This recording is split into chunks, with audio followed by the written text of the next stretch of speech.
Saludos alumnos de electrónica de potencia. Bueno, esta era la información para que puedan realizar su taller número 1 y luego su práctica, la práctica correspondiente. Este taller es para el diseño de un dimmer para una carga resistiva. Bueno, ese dispositivo, el dimmer, pues originalmente se utilizaba para bajar la intensidad luminosa de lámparas incandescentes o halógenas, por ejemplo. ¿Cómo operaba? Bueno, pues es una fuente de voltaje, que típicamente era corriente alterna, desde hace ya más de 100 años, se decidió por ella,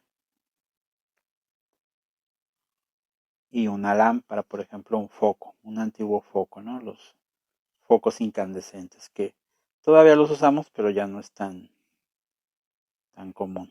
Entonces, ¿qué ocurre? Bueno, pues al conectar completamente toda la señal de la fuente de alimentación, pues el foco se enciende. Es así muy sencillo. Se produce calor, el filamento se calienta al grado que produce una iluminación.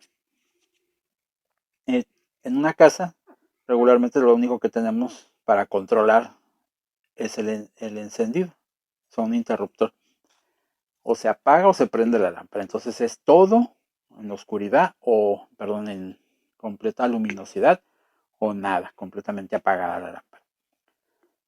Pero hay lugares donde se necesitaba o simplemente por deseos personales que la intensidad se baje, que no sea tan fuerte esa luminosidad. Entonces, a lo largo de la historia se fueron diseñando diferentes aparatos o que se usaron diferentes aparatos para modificar esa luminosidad. Aquí tengo los 4 que reconozco que se han aparecido en la historia de las soluciones eléctricas, ¿no? Una de ellas fue el reóstato. O sea, ¿cómo operaba el reóstato? Bueno, pues fue la primera solución que se le dio. Fue conectar entre la fuente y la carga, pues una resistencia variable. Así. ¿Qué ocurre? Pues el voltaje de la fuente se distribuía, era un divisor de voltaje. Una parte se queda en ese reóstato y otra parte se queda en el foco, en la carga que queremos alimentar. Resultado, pues como no estaba toda la señal en el foco, pues el foco se iluminaba no completamente. Y eso ya lo platicamos al inicio del curso, la ineficiencia que eso implica, ¿no? Si yo quería una muy pequeña luminosidad aquí, una muy baja luminosidad, pues el voltaje mayor estaba en el reóstato, en esa resistencia. Y el resultado, pues es que toda la potencia caía en una resistencia, entonces tenía yo la energía convertida en calor. Era un gran desperdicio. Ok, esa fue la primera y no es la adecuada, no es la más adecuada. Luego, y como eran los reóstatos, pues eran aparatos muy grandes, inclusive más grandes que la misma carga en tamaño y peso y costo. ¿Por qué? Pues porque tenían que manejar, a veces la potencia estaba todo en ellos, entonces ese reóstato debería de ser pensado para que pudiera desechar una potencia muy grande. Entonces por eso tenía que tener un tamaño bastante considerable. Ahora, otra posibilidad que se utilizó fue el variac. Fue una bastante mejor posibilidad, ¿no? ¿Qué es un variac? Tal vez lo hayan utilizado ya en alguno de sus cursos.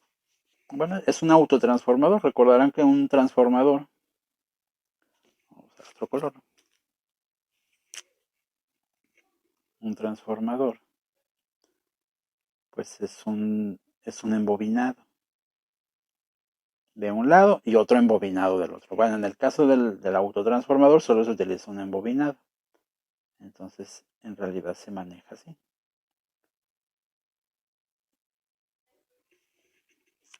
¿Qué ocurre? Pues aparenta que tenemos un bobinado primario y uno secundario, aunque es parte del mismo embobinado. Se llama autotransformador. El variac particularmente fue el diseño de una empresa que ya desapareció hace algunos años.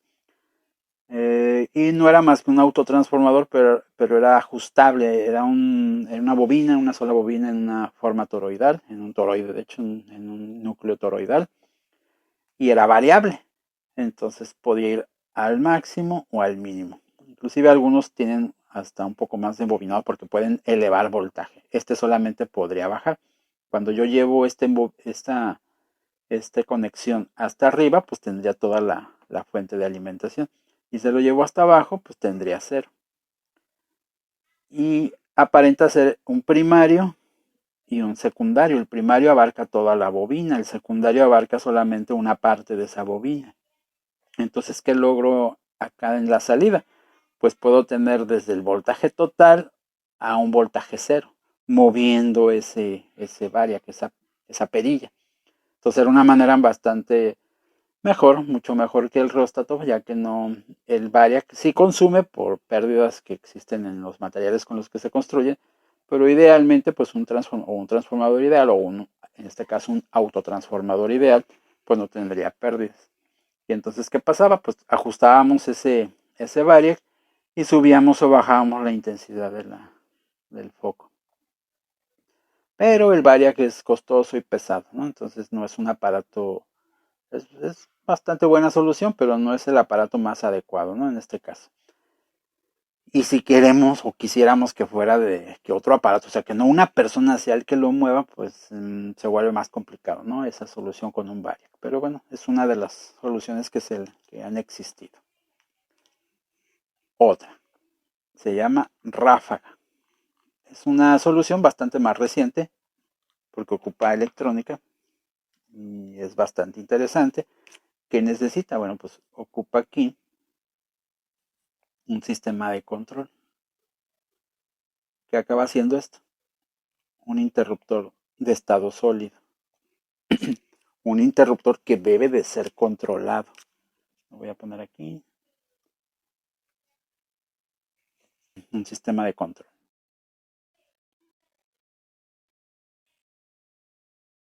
Entonces, ¿qué ocurre? Bueno, esta es una señal sinusoidal, una señal alterna. Entonces, ¿qué va a salir de la fuente? Pues van a salir señales sinusoidales. En México, pues son 60 ciclos, 60 señales, 60 sinusoides por cada segundo. ¿Cómo funciona este sistema? Ah, bueno, pues lo que hace este interruptor es conectar a la señal de entrada algunos ciclos y luego los desconecta. Entonces, ¿qué aparecería aquí? Aparecerían algunas señales sinusoidales y luego lo apaga. Luego otra vez otras señales sinusoidales y luego lo apaga. Si queremos que la intensidad sea mucha, pues no lo apagaría, siempre dejaría las señales sinusoidales entrando a la carga. Si quiero que sea muy baja o inclusive apagado, pues no dejo pasar ninguna. Entonces se llaman ráfagas. Esto que está aquí es una ráfaga. Así es como funciona este sistema. No puede ser aplicado en cualquier carga en este caso. Bueno, originalmente, y estoy poniendo un ejemplo que es una lámpara incandescente. Pero y si la carga fuera de otro estilo, un motor o inclusive una bocina, porque también se puede aplicar para otro tipo bueno, puede haber muchos tipos de aplicaciones. Una ráfaga tal vez no pueda solucionar este problema, ¿no? Igual que el variac no es la mejor forma de solucionar el problema. Cuando queremos algo muy especializado, por ejemplo, ¿qué tal que necesitamos bueno, qué tal que esto responde tan rápido que esta ráfaga, aunque sea una onda, únicamente una onda, ya hace como si estuviera permanentemente las ondas puestas? Entonces todo depende de la carga, ¿no? En el caso de un foco, pues es un sistema que sí funcionaría bien. Recordemos que nuestra visión puede detectar cambios, oscilaciones de aproximadamente unos 32 Hz, más o menos, aproximadamente. O sea, ¿qué veríamos acá? Pues el foco se prende, ¿no? Completamente y aquí el foco se apaga. Pero si ocurre tan rápido, a velocidades de 32 Hz o más, pues no notaríamos el parpadeo de esa lámpara. pero sí hay cosas donde sí va a notarse, o sea, va a ser muy obvio, no va a funcionar muy bien. Entonces la ráfaga pues es un sistema de bajar, subir intensidad bastante útil y utiliza electrónica. Bueno, no es el caso que ahorita nos compete. Vamos a ver el punto 4 que se llama, son sistemas de control de fase controlada. ¿Cómo va a funcionar ese sistema? En buena medida, pues es este circuito, solo que opera de manera diferente. Vamos a verlo así. Esta es, ponerlo así, esta es la señal sinusoidal de entrada de la línea. Si yo pongo ese voltaje de la línea a la carga, pues la carga, o en este caso el foco, pues se emprende al máximo, ¿no? Porque va a crearle un voltaje, empieza en 0 y luego lo lleva a un voltaje muy alto. El foco, el filamento seguiría calentando y encendiendo cada vez más, y luego volvería a bajar, a enfriarse un poco, y luego pues cambia de polaridad, pero vuelve a pasar lo mismo. Para el filamento es lo mismo que la corriente ingrese en una dirección que ingrese por el otro lado. De todos modos, él se va a calentar, se va a iluminar y hace lo mismo, ¿no? Entonces, de manera efectiva vamos a ver una intensidad constante. Estos sistemas de fase controlada lo que hacen es ajustar la señal que está entrando a la carga en algún punto, en algún momento de esa señal. Si aquí son 0 grados, aquí son 180 grados, aquí son 360 grados. Entonces, ¿cómo funciona? Bueno, hay de dos tipos. Primero, unos que se llaman LE o Leading Edge, que sería una traducción algo así como de borde de ataque. ¿Por qué se llama de borde de ataque? O también podría llamarse de fase directa. Algunos le llaman así de fase directa. ¿Por qué se llama así? Bueno, pues porque lo que se hace es no prenderlo, o sea, no conectar la señal a la carga en el momento inmediato en el que entra la señal. O sea, esta es toda la señal. Lo que se hace es evitar que la señal ingrese. Entonces, ¿qué se va a ver en la carga? Pues que no hay señal. No hay, o sea, esto está abierto. Y de repente, en algún instante, conectamos la señal. Entonces, no hay señal en la carga. Lo veríamos de esta manera. Y de repente aparece señal en la carga. Entonces, no va a empezar en el 0, va a empezar en el voltaje en el que la señal de entrada esté y que nosotros conectemos. Entonces aparece esta señal. Y esta es la señal que va a aparecer en la carga. ¿Sí? Luego le ocurre aquí lo mismo. No va a haber señal, no va a haber señal, no va a haber señal, hasta el momento en el que digamos, otra vez quiero la señal. Y entonces volvemos a cerrar y aparecería así la señal en la carga. Entonces veríamos esto. Y de nuevo, habría señal en la carga, señal en la carga, señal en la carga. Luego, aquí ya no habría señal en la carga hasta que en algún momento digamos, otra vez quiero la señal en la carga. Entonces no va a haber esta señal y otra vez va a haber señal en la carga. Y se va a repetir constantemente. O sea, ¿qué está haciendo? ¿Quién está controlando este interruptor? Bueno, pues está controlando un sistema electrónico que está revisando la señal de la misma señal de alimentación y decide que en un ángulo de disparo, en un ángulo en particular que le llamamos ángulo de disparo, en ese lugar enciende, conecta el interruptor y envía la señal a la carga. Entonces esto se llama ángulo de disparo. Yo pude haber tenido un ángulo de disparo de 0 grados. ¿Qué implica? Que estoy dejando entrar toda la señal a la carga. Pude haber decidido, no, yo quiero un ángulo de disparo de 90 grados. Entonces yo dejaría pasar únicamente un cuarto de la señal del semiciclo positivo, luego un cuarto del semiciclo negativo. O yo pude haber decidido, quiero que nada más sea, mi ángulo de disparo sea tan largo, tan grande, que nada más empiece acá, sea en esta parte. Y entonces nada más podría ser que tenga esta señal.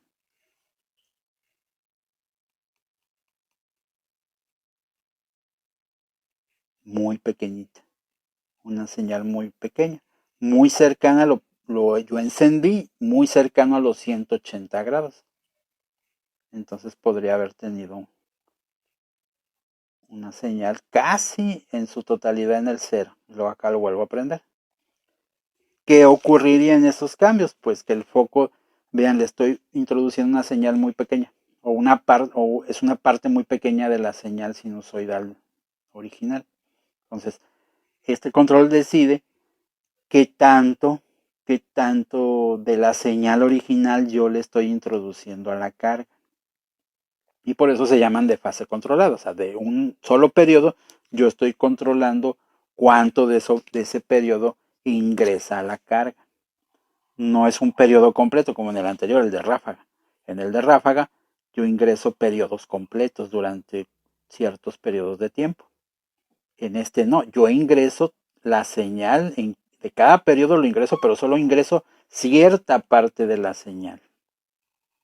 Esa es la diferencia. Voy a regresar un poco. El dibujo. Entonces, allí lo que tenemos que hacer es controlar el ángulo de disparo. ¿Dónde queremos que empiece a conducir? Ahora, ese sistema, si se dan cuenta, es precisamente como funciona el TRIAC, por ejemplo, o inclusive el SSR. En el SSR solo habría el semiciclo positivo, no el negativo. En el TRIAC podría ser el positivo y el negativo.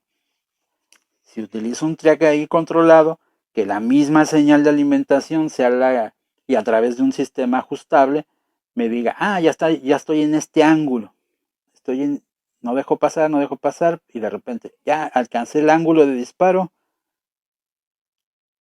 conduzco y entrego la señal a la carga. Y entonces, ¿qué tendría? Pues esta señal en la carga. Recuerdan que el TRIAC se apaga en los cruces por cero. Y lo que ocurriría, pues ahora el semiciclo negativo sería el encargado de alimentar a la carga. En el caso del TRIAC puede hacerlo, pero hay que encenderlo. Entonces, una vez que vuelva a cumplir con el ángulo de disparo, va a volver a disparar y alimentar a la carga en el semiciclo negativo. Y lo mismo se vuelve a repetir. Tendríamos este caso, ¿no? Aquí no hay señal, aquí hay señal en la carga y una y otra vez se repite. Entonces yo manejo el ángulo de disparo a través de un sistema electrónico digital completamente, por ejemplo con un sistema de cómputo manejo el ángulo de disparo, o manualmente, por ejemplo con una perilla o un deslizador, un potenciómetro de perilla o deslizable. Bueno, estos se llaman de fase directa o de borde de ataque. ¿Por qué? Porque vean dónde enciende. No hay señal en la carga y de repente el borde es hacia el frente. Se prende en esa dirección. Así es como funciona ese sistema. ¿Quiénes lo pueden producir? Pues en este caso un SSR o un TRIAC puede ser el que maneje esto. ¿De qué tamaño es un SSR, un TRIAC y los componentes que necesite? Pues van a ser muy pequeños. Por eso los dimmers basados de fase controlada, basados con tiristores, pues son aparatos muy pequeños. Son bastante pequeñitos y ligeros. Nada comparable a los anteriores. También existe el de fase controlada, pero que se llama de trailing edge. O de borde de salida o de fase inversa, como uno le quiera llamar, o de borde retrasado, también algunos le nombran. Pero bueno, es el borde de fuga, estrictamente hablando, es el borde de fuga este otro tipo. Vamos a ver cómo funciona. El de borde de fuga, bueno, me regreso a la señal original. Una señal sinusoidal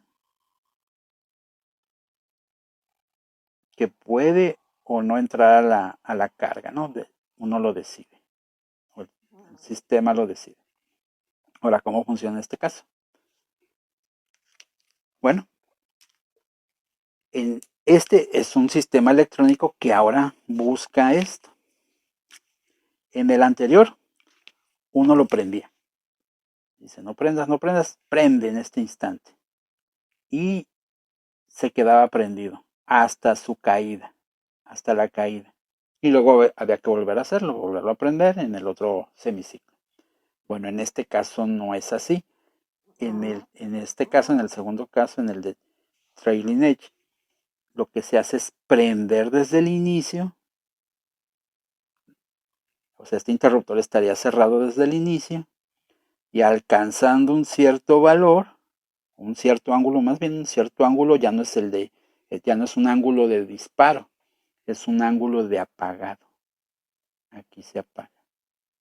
Esto ya no aparece en la carga.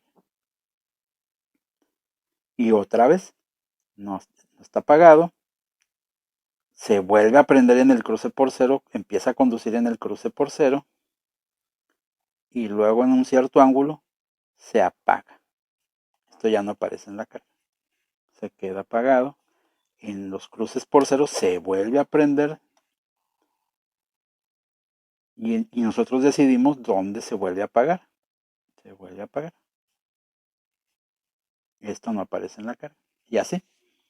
Vean, es realmente muy similar al LE, pero en el LE es en el de enfrente, o sea, va apareciendo, por eso tiene ese término, el borde de ataque. El frente que la parte de enfrente de la señal no la dejamos, no le damos permiso, hasta el momento en que le damos permiso aparece el voltaje de esa señal. Y aquí no, aquí aparece el voltaje de esa señal en cuanto llega y uno decide cuándo la quita, cuándo lo corta. Por eso se llama borde de fuga.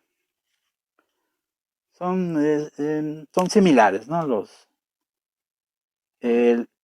TRIAC y los SSR no pueden hacer esto. ¿Por qué? Porque el TRIAC solo se prende. Entonces, este estaría prendido y luego hay que apagarlo. En cambio, en el primero está apagado y hay que prenderlo. Entonces, un SSR y un TRIAC no puede caer en estos casos. ¿Sí? Se ocupan otro tipo de componentes. Los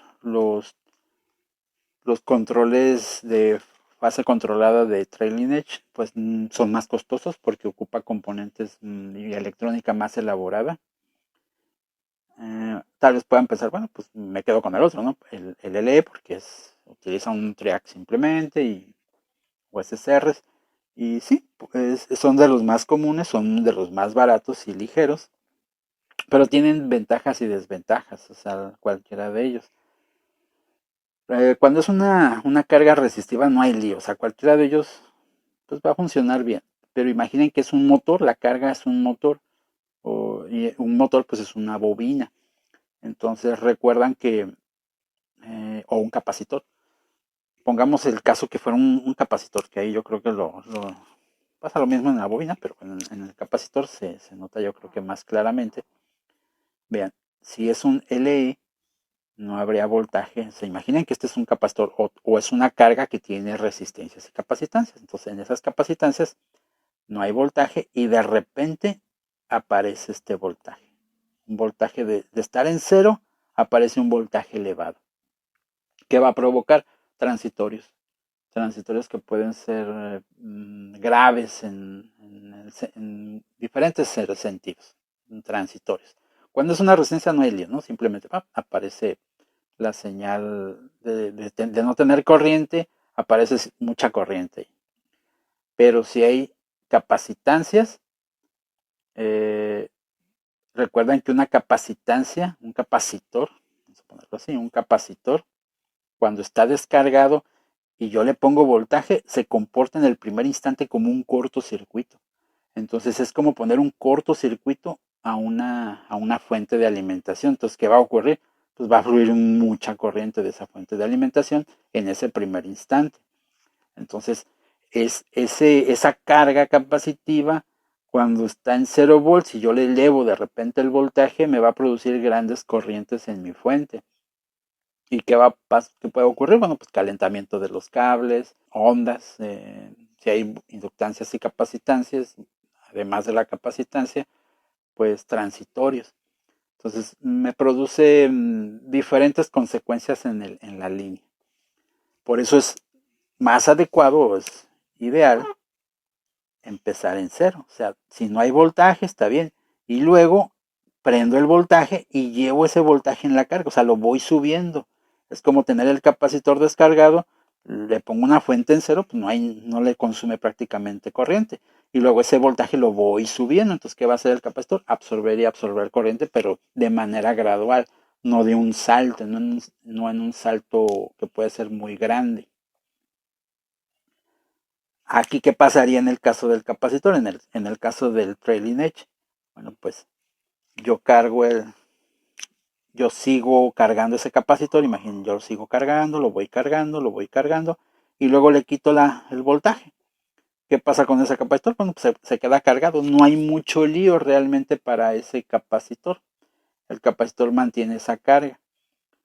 En general, los LE son buenos, digámoslo así, para cargas resistivas e inductivas. Porque así como puse como ejemplo este capacitor, pues recuerden que también está la carga inductiva. Y la carga inductiva pues se mueve al revés de un capacitor. Si, si yo le pongo, si yo lo que hago es no conectar, si fuera una bobina, una inductancia, y de repente lo enciendo. Una inductancia cuando está descargada, cuando no tiene campo magnético, en el primer instante de ponerle voltaje se comporta como un circuito abierto. Entonces no le exige corriente a la fuente. Entonces este LE es muy bueno para cargas resistivas o cargas inductivas. Y en cambio el TE es muy bueno para cargas resistivas y cargas capacitivas. Entonces tienen ventajas y desventajas. En general, el LE, como para diseñar uno de ellos, ocupa solamente tiristores típicos, como el SCR o el TRIAC. Pues es el aparato, yo creo que más barato y sencillo de todos los tipos que se pueden crear, ¿no? El de ráfagas, que también puede ser muy útil en algunas aplicaciones. El problema es que ocupa mucha más electrónica. Y el TE ocupa más electrónica y componentes en particular que no vemos por ahora, ¿no? Que pueden ser apagables, o sea, que se pueden apagar. Recuerden, los tiristores típicos se encienden donde el usuario decide, pero una vez encendidos, la manera de apagarlos es quitándole su voltaje. ¿Sí? Y entonces, digámoslo así, en otras palabras, no los podemos apagar, a menos que la misma señal de alimentación los apague. ¿Okay? Y estos, el trailing edge, por la manera en que opera, deben de estar encendidos y deben de ser capaces de apagarse, de ser apagados. Existe un componente que es un tiristor que puede apagarse, ¿sí? Aunque tiene sus ciertas características que no lo hacen tan maravilloso como uno pensaría. O sea, un componente que se pueda prender y que se pueda apagar suena muy bien, pero hay componente que se puede prender y se puede apagar, pero no funciona así del todo maravilloso si lo vemos de esa manera, ¿no? Es un GTO el tiristor, se llama GTO, que es un tiristor de compuerta que puede apagarse. Digamos, esas son lo que significan esas siglas. No lo vamos a ver. Como les comento, es un tiristor que puede prenderse y apagarse, pero tiene características, detalles que hay que considerar para hacer uso de ellos. Digámoslo así, no es un muy buen interruptor o tan gran interruptor como un TRIAC convencional. ¿Okay? Bueno, entonces, en el siguiente video que vamos a hablar específicamente del diseño de un dimmer de fase controlada, leading edge, usando un TRIAC.